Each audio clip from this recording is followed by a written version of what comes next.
Hi, I'm Dave Ingebretson, and LeRoy Hyatt and I would like to welcome you to a very special edition of Fly Tying the Angler's Art. Today is special because of the guest we have. A while back, a very old friend of mine came through town, Dave Whitlock, and we convinced him to come into the studio and tie some flies for us. And so today we're going to tie one of those flies. You know, Dave Whitlock is probably as well known as any fly fisherman in the world. He's a fly. It was a pleasure for me just to meet him. Oh yeah, he's a fly fishing artist, fly tyer, lecturer, instructor. He's probably one of the foremost tiers of bass bugs that ever has been, and he's a real advocate of warm water fly fishing.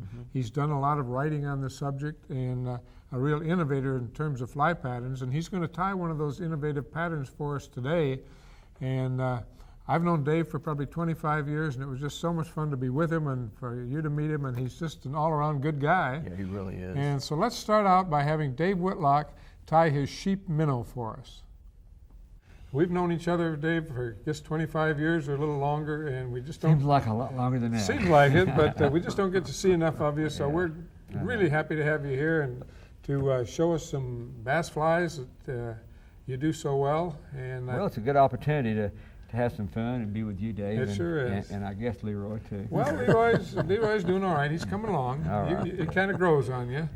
Yeah. And you're going to show us now the a sheep minnow pattern. This one's going to be to imitate a perch. Yeah, Davey, this is a fly design, first of all, that I came up with to try to really closely imitate different bait fish. And I want to tie for you all this afternoon a little yellow perch. But keep in mind when I do it that this can be applied to any minnow design. It doesn't matter whether it's a shiner or a shad or a dace or what have you. In various sizes as well as various colors. Yeah, and I use it in fresh and salt water. I was just going to say. And it's a phenomenal fly.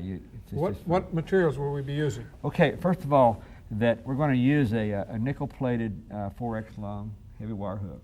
Okay, this would be what, a size 6 maybe? Well, for tying his afternoon, size 2. Okay. And then, but you can go as small as 8 or 10 all the way up to 1 or 2 aught. The materials I'm going to put on it are the saddle here is a grizzly saddle that I've dyed kind of a chartreuse green, and that's going to act as the lateral line bars of the sunfish. Then this hair here, which is the name which the fly got its name after, sheep hair. This is Icelandic sheep hair. Icelandic sheep. And it's really special stuff. You see, it's almost like marabou. See how it flows? It's wonderful in the water. We're going to use 3 colors: orange, olive, and yellow. And then to add a little sparkling flash to that lateral line area, we're going to use some saltwater pearl flashabou and some gold flashabou. And then over the top, a little bit of kind of a peacock green crystal hair. And then for the gill area here, a little bit of red dubbing. And so you've got some eyes? Yeah, and of course eyes are really important on minnows. So I love these new holographic eyes. They're terrific because they really sparkle and they're very durable too. Great. Well, and then I want to use just some 8/0 white nylon thread to that. Okay. Let's get at it. Ready to go? All right. First thing I want to do is bend the barb down to the hook, and I just put that in the jaws of the vise and bend it. That takes the barb down. The next thing I want to do is this is a bend back or upswimming hook. Okay. And so I take and right behind the eye of the shank and bend it down just a little bit, about 5 or 10 degrees, about like that, you see. Well, that'll make it swim straighter? No, that'll make it swim with the hook up. Upside down. The other thing I want to do is increase the gape for hooking. So because a lot of the materials are going to be tied right over the top of this, even though they're soft materials, they still act as a slight deflector. So I just take the spear or the point of the hook and bend it up about 5 degrees. And that will almost double the hooking ability of it. I'll show you what I do. I've just started tying some of those bend back hooks. I got the idea, in fact, from Lefty on his website. Yeah. And I really like the way they act and perform, and of course, weedless. They're wonderful. Yeah, you can cast them. They're fish. They catch fish, but they don't catch weeds. Right. Anyway, I'm going to just roughen the area. The whole fly is going to be tied on the front quarter part of this shank. I like to use the nickel-plated because it's relatively corrosion-proof in salt and brackish water, but also it acts as mirror camouflage, and I really believe in that. When you did that bend back, it's about 1/4 the length of the hook shank? I'd say about 1/4, yeah, just about 1/4. And I'm going to just coat that over. You can either use 5-minute epoxy or this super glue we call Zap-A-Gap. And so I just take the thread now at the eye and just wrap over just to get a good foundation to tie on. over that roughened area. As soon as I get that done, the next thing I want to do is add a little tuft of this really neat sparkle dubbing here. They'll simulate the gill filaments or maybe a little bit of bleeding at the head. And just make a little tuft of that right in front of that bend. Nice little round tuft like that. Now all the rest of the fly is tied forward to that. And isn't that unusual because most people usually tie a lot on that. So you sure didn't leave much room in the front, though. Well, that's why we're using the 8/0 thread. Oh, See, it okay. makes me look good. Then I take a section of this yellow hair here, and I just lay it, and I want it to come back about maybe 2/3 the length of the shank, and I cut it right there. And now here's a little trick I use to make that really come in there needed. Go right behind the eye of the hook, catch it with a couple wraps like that, and then just pull it down tight, right behind the eye. Then I'll take the Zap-A-Gap and wet the thread a little bit so that this will really bond that hair. Because I got to really make a strong foundation right there. The next thing I do is to take a little bit of the orange. Now that's one thing we've got to say. We like to expose people to new materials and new techniques, and This is new, I'll tell you. I'm sure the Icelandic sheep isn't common around the country unless people have been exposed to these types of flies. But it would certainly pay people that are interested in tying these. Don't look for a substitute, but find the right stuff. You can use marabou and you can use some of the other synthetic hairs, but for the real thing, you want to look for a product called streamer hair, and it's in almost all fly shops. Streamer hair? Yeah, and it comes in about 20 colors. Sheep. Yeah. Now you can see how the profile here, I'm building a sunfish or a perch profile with that hair. See? The next thing is that I want to add a few little strands of gold flashabou, about 8 or 10 strands, again right at the nose here, because I will call this the nose, not the head, because the head's going to be back, and leave those just a tiny bit longer than the middle part of the body. Then I'll take some olive and lay right on top of that. This is going to be kind of the top of the sunfish. Now, and I try to keep this fairly sparse, Davey. I don't want to get it real heavy because it casts heavy and it doesn't move nicely through the water if I get this thing too materialed up. Now we've called this both a sunfish and a perch. It's basically you can either one, yeah. But it's basically down in our country, everything's a perch. But this is a yellow perch imitation. Okay. Next thing I want to do is take a couple of these strands of saltwater flashabou and lay right on the lateral line of this minnow. And then I just trim this at an angle like that and bend it back. And this adds a nice little amount of flash to it. And see at the camera there, see how that flashes? Of course, you can see it on the other side in a minute when I get over there. As soft as this material is, it must turn into absolutely nothing in the water. It translucent. does two things. It does two things. You're right, LeRoy. It moves through the water like marabou, and yet it has a wonderful transparency, and it's a lot more durable than marabou because it is a hair. And you can still see the gill plates in there. Yeah. Now, the next thing is that I want to add a little barred feather to the side, because the yellow perch will have a bar on it. So I just lay that right on the side. I don't strip the quill, and lay one on the other side. Well, now didn't I see this pattern in your book on natural? I forget the title of the book. Aquatic Trout Food Guide, Dave Whitlock. Where you've designed specific patterns for specific life forms. No, that book was written just before I came out with this particular fly. Anyway, so I put that on there to simulate the little barring effect of the minnow. Then we put on the head, which are merely just a couple of small round feathers. This happens to be off the back of a cock pheasant. Sometimes people call this the cheek of the feather, but you just want to put one on each side. Now, we didn't have that in our materials list, so tell us again that that's just a little body feather from a pheasant? It's just it's off the back of a pheasant. And I use different kinds of feathers according to what kind of a head I'm trying to imitate. If I was using a shad, I might use like a silver gray feather. So anyway, there's the head on it. The next thing I want to do is add just a tiny bit of this, and we'll be through with the tying part of it, and then we'll put on a little bit of window dressing called eyes, and we'll be through with the fly. It's really... Well, I can't wait to try that in my smallmouth pond. Well, I'll tell you, you have to find any place and just a little bit over the top like that, just to add a little bit of sparkle to it. Now, the next thing I want to do is just finish this head off, and I do one of my favorite quick finishes, which is just simply taking the super glue. Make sure it's waterproof super glue too. This doesn't work with just any super glue. And I just wet about 2 or 3 inches of the thread. I start at the eye and work back. Well, that's a neat trick. And all it Leroy, saves I've is- seen that before. Now you can go ahead after you finish and coat it over with, if you want a shiny hard head, with some type of a hard, like 5-minute epoxy or head cement. But I don't do that. I don't need to do that for a fly. Now the next thing you do is to take a little bit of the flex cement and put a little drop right on to reinforce the feather on that side. Now, and for then- those viewers, this is the same stuff that Leroy has used all the time. He talks about this rubber-based cement. Yeah. That's basically the tennis shoe repair stuff thinned with toluol or some of the other Toluene. commercially types, the toluene, some of the other commercial products like that that are available. I got a little bit too much on there, so I just take this feather and kind of dampen the eye out that way. Now the next thing I do is take some of the rubber cement, and I'm going to put just a little dab right on the eye. Now the eyes, these holographic eyes, come with a sticky material, Leroy. But the thing is, it's not that sticky.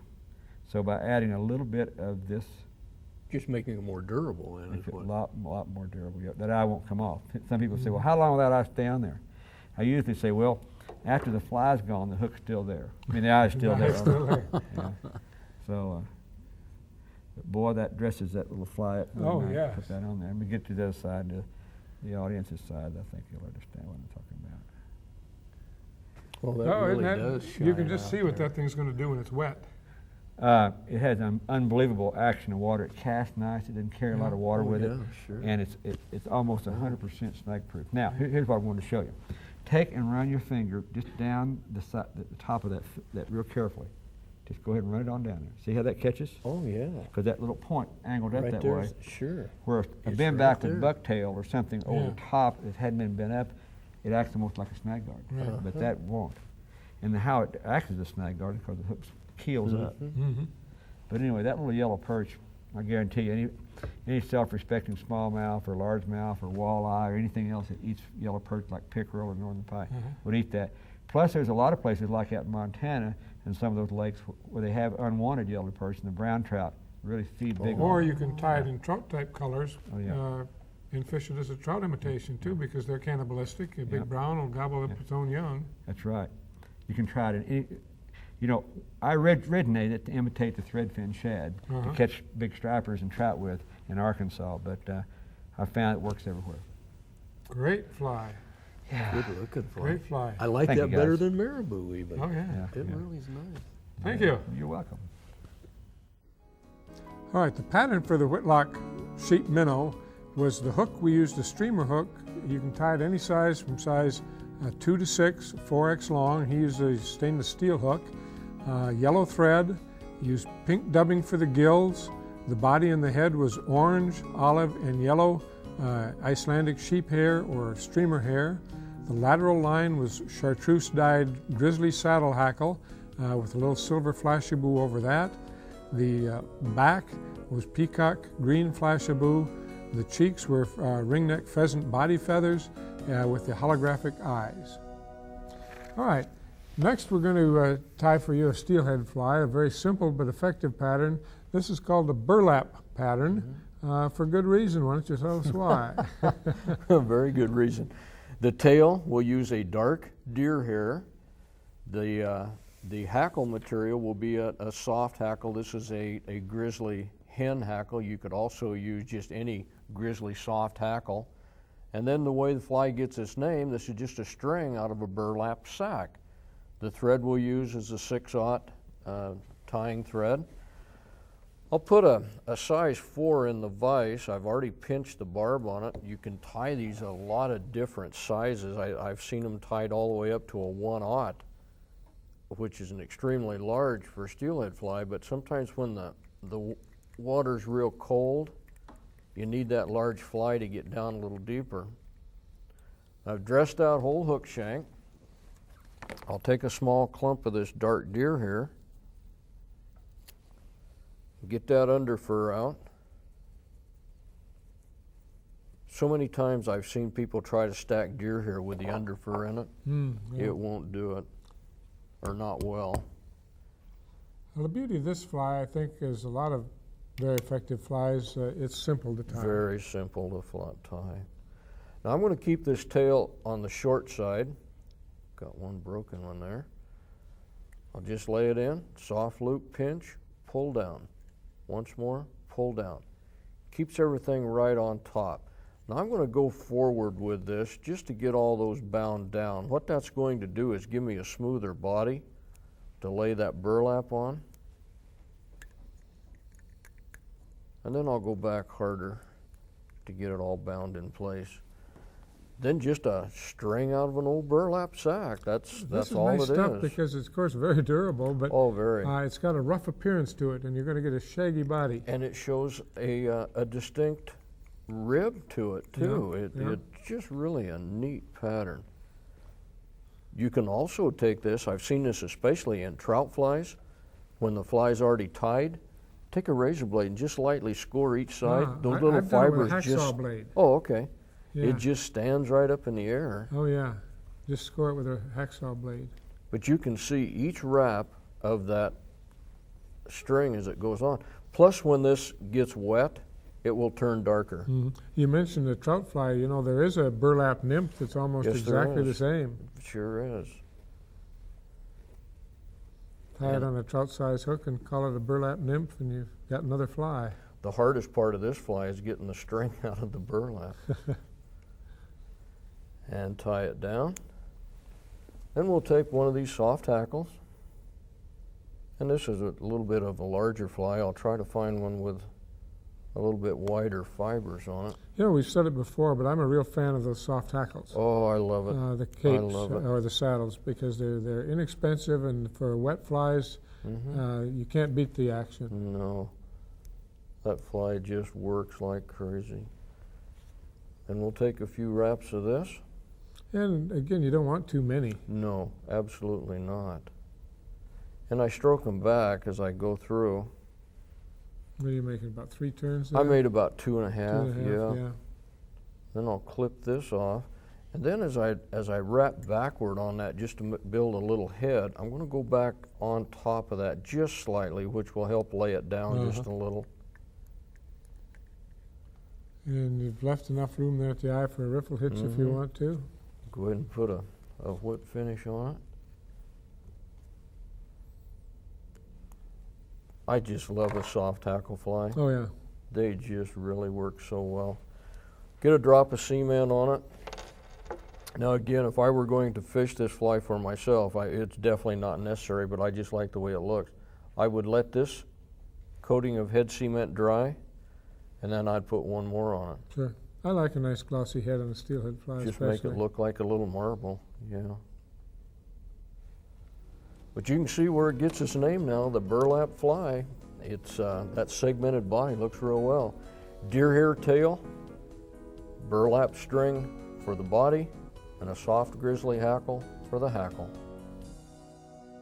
LeRoy, that was a very simple but effective steelhead pattern. Sure is. Now we've got another very simple but effective trout pattern, very popular in either the lakes or the stream. I especially like it in lakes, and it's the Carey Special. Developed in Washington. Developed I here in believe, Washington, and there's 1,000 variations in there terms of sure the body is. color. And this will be a variation. Yeah. We'll use a tail of the greenish brown section of a rump, pheasant rump, and the body will be brown chenille. The hackle will be the same greenish pheasant rump. Basically, the variations are in the body color. Oh yes, they'll use peacock curl. But they're they'll all use- tied with the same rump feathers. Absolutely. Now I've put a size 10, or a size 8 I mean, hook in the shank. I've already dressed the thread on it. I want to take just a very few fibers off of this pheasant and tie it down. Do you want those sort of medium length? You don't want them real long? or No, what? I don't want it as long as that long shank hook that I have in No. there. No, not at all. Then I'll take a piece of the chenille, strip some of that off. And with chenille, you can do it 2 ways. You can tie it in like this, wrap the whole thing to save the lump, or you can just pull a little bit of that chenille off the string and tie it in. You know, on It'll an do the earlier show, same, we tied my favorite of all time lake patterns, the green weenie, the western green weenie, which is just the similar. Carey Special using a green You fur bet. dubbing, originally seal fur dubbing, for the body. But it's the same pattern. Now, I like this fly. I use this fly mostly in peacock body, Uh-huh. but this brown chenille is also very effective. Well, I've also the point is seen- tied any color you want. Oh, and they've changed this pattern around so often just to fit the material they have or water or whatever. I've also seen it tied with olive chenille. Yeah, I think the Same secret is thing. these long green rump feathers. Any soft hackle just works very well. Now I'm going to tie the hackle in by the tip, strip this off just a little bit, clip that off. I don't know why, but I always tied in by the butts. Oh, do you? Yeah, Well, to me, if I tie it in by the tip this way, it lets the feathers flow back. it does lay back normally nicely. a little yeah. bit. And again, whatever your personal preference is. Now, I did leave part of this stem on here to kind of use as a little handle. Sure. Then as you go around, you just keep it going that same direction, stroke it back. Now the funny thing is, I always thought of, well, in my case, the green weenie. I always thought of the Carey Special as a lake fly. Oh. Never used it in a stream at all. Oh, Until one day we were up, my son Jeff and I were up on the St. Joe River, and he was standing up on kind of a precarious position out in the river up on a rock, and just picking up to cast, and I saw him hit a good fish, and he struck so hard and the fish pulled back so hard he went right in the river and fought the fish, kind of a scene from a river runs through it, and ended up with a very, very nice cutthroat out of the Joe, maybe a 16-incher, and I said, "What are you using?" And he said, "A Carey Special." yep, there you are. And it surprised me. There you are. Again, just a very simple soft hackle. That fibers off that hackle just work and kick and go on. Dragonflies, Yep. damselflies, With a real plump body, I think they probably do take it for a Yes. dragonfly nymph. and also weight the fly. Yeah. Most of them, I think, probably are weighted, but it's just, again, whatever your... But I think since it can be so effective in so many different body colors, it seems to me that the real secret of its success is in those long green pheasant agree. tail feathers. I agree. Rump feathers that move so. Well, like with your green weenie, the tail on this fly may be totally unnecessary. Well, I but don't use it's a just- tail on the green yeah. weenie, yeah. But there's a variation of a Carey Special. This happens to be a brown one. Again, the colors could go whichever way you wanted. Green rump pheasant tail for the tail and hackle. Brown chenille for the body. Well, I've really enjoyed this show. I enjoyed what Whitlock did, with and Dave. you know, with that sheep minnow, there were so many innovative things. One was the bend back style of tying. Yes. Now, as I told Dave on the show, I had recently learned that from Lefty, and I've tied a few of those flies, and I really like the bend back style of tying. We learned about the Icelandic sheep hair. Which I'd never seen I had before. not seen it No, I before, never had. and since then I have bought some, and I am really excited about tying it. Now, I had a friend in Texas sent me a couple of bass flies that were tied with that, and I didn't know what it was. Oh. And unfortunately, I lost them in the weeds. Oh, no. And so now I know what it is, and now I can't wait to tie with those. Sure. In addition to that, we tied a very simple and effective burlap steelhead fly, and then what was almost a variation of that, the Carey Special, a good lake fly, and stream fly. So I think we've covered a lot of ground tonight, given people a lot to think about, a lot of special variables. things to try, You bet. and a great time with Dave Whitlock. So you tune in again next week. Thanks for watching, and I think we'll have some excitement for you next week, too. Good night. Dave and LeRoy have produced 2 90-minute videos covering new and exciting tips on how to make your fly tying better and more effective. They introduce you to everything you need as a beginner and demonstrate helpful techniques for intermediate tiers. Fly Tying Techniques Volumes 1 and 2 are available by calling 1-800-883-0124. Cost of each video is $28.95 plus shipping and handling, or get the 2-volume set for just $52.95. You can also order the programs in this series. Each 90-minute videotape includes 3 programs for just $22.95 plus shipping and handling. To order Fly Tying, the Angler's Art videos and techniques tapes, call 1-800-883-0124.